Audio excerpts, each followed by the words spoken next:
Hey guys, welcome back to some guys from Power, bringing you more Dark Souls 3. I'm bringing you my own build that I use for the blind run. Actually, it's a strength build, but it has kind of interesting twist, I feel like, or just the ability to switch through a couple weapons in middle of battle that can be very helpful in PvP, keeping up the pressure. Your opponent never knowing what to do, and it's great. So we're gonna start with off first. I use the fist, one-handed, to actually parry. As you can see, it's a really fast parry. It's really great. And one of my weapons of choice is the Gato Twin Swords, heavy.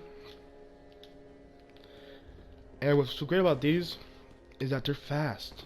They're really fast. They can punish, and even if they roll, you can sometimes really get them if you turn your camera in the angle of them. So they're really good at getting good damage, and they make you hard to predict. And adding on top of that unpredictable is you get, well, my weapon choice is either your own Great Machete or Black Knight's Great Axe. I've been really liking the Great Axe right now. I've been rocking with that. So as a second choice, I use this. So you could honestly have so much mix-up potential. It's crazy. Like, look at what you can do. I like the Great Axe because it has a buff just like the Yo Machete, so you can really do a lot of damage to it. And then it has great range. It's hard to parry. And it has a crazy moveset like that when you attack him in your buffs. So if you're like rolling all over the place, you can really just hit R2 after the buff and kind of just go all over them. Definitely if you're auto lock, you're probably gonna hit them at least once with that thing. And hitting them once with this Black Knight Great Shield, they better be like full HP if they have any chance. Because if you get them in a combo with the Twin Swords first, they're hardly living. I guarantee you, like, maybe a throwing knife can kill them, depending on their build. So we covered the weapons and why I used them. It's just because of mix-ups, potential. Now we're going to talk about our fashion, because Fashion Souls is one of the most important things in Dark Souls 3. Let's face it, let's really face it. Fashion is everything. So we're rocking the Undead Legion helmet, the Black Hand armor, the Shadow Gauntlets, and the Dragon Slayer leggings. Honestly, I feel like I came out of something out of Bloodborne, man, and I'm digging it. Nothing's wrong with that because I'm really liking it. I like how the helmet shines with my Black Hand armor. It goes down and just shimmers. I feel like it matches really well. I love the gauntlets because it makes me. I just love everything about this build. I actually love everything about this build. And this was just my blind build, and it just turned out great. Maybe it's not the most optimal. I don't know. So, everyone wondering, why am I carrying such a heavy weapon? 19 pounds and a 6-pound weapon with my stats. Let's go over rings first before we go over that. Obviously, I'm using Howl's Ring and a Ring of Favor because those things are heavy as heck. So I'm using Chlorophyll Ring just to raise stamina recovery, but you can change this to something if you don't really mind too much. You can change it to like the Hornet's Ring. What else do you change it to? Even if if maybe you're confident in your abilities not to get hit, you can change it into the Prisoner's Chain. I sometimes use this, boosting Rose invincibility, but it takes away my defense. I don't like that. I like my defense. So, and also my last ring, I do Knight's Ring to +5 my strength, which is fantastic. And so now we're going to look at my normal stats. So I have 43 vigor, pretty self-explanatory. I want a lot of HP. As you guys can see, this is a 120 build, right?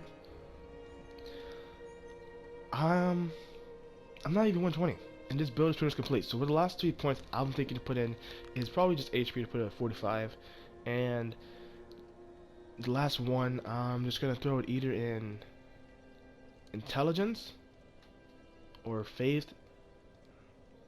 Actually, no, I'm just gonna throw it in attunement. Yeah, just throw it in attunement. Because the reason I was thinking about intelligence and faith, maybe I can do like a buff Pyromancy of Fire.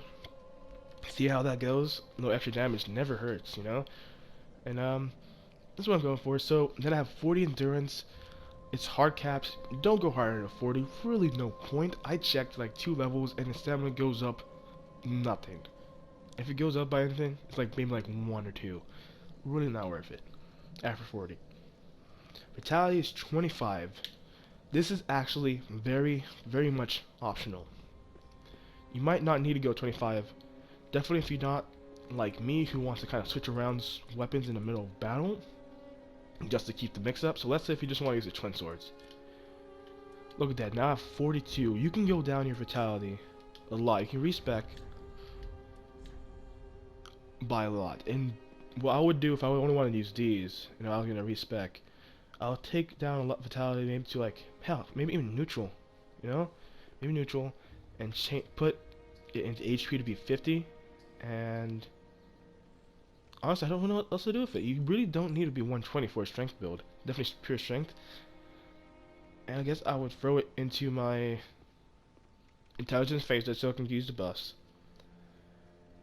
Yeah, that would be it. Honestly, I don't know why 25 vitality, I feel like, is nice to have if you're just a pure strength build anyway.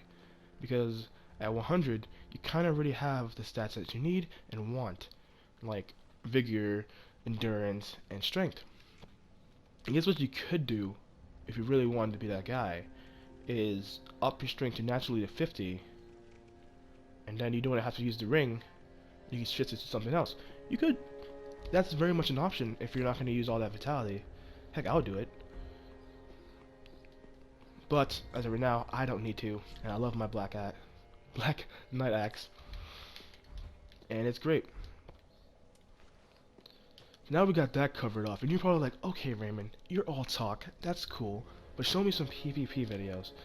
So, I actually got a couple of them in Fight Club, and I was actually destroying the Fight Club until one person came along and beat me. It was actually still a very close match though. So, I'm actually going to show this video. Hope you guys enjoyed, hope you guys like this build, and enjoy Nameless King's theme song that's coming through next. Don't forget to like and subscribe if you enjoyed this video. And I'll see you guys next time with more builds and walkthroughs, blind runs on some guys from Palette.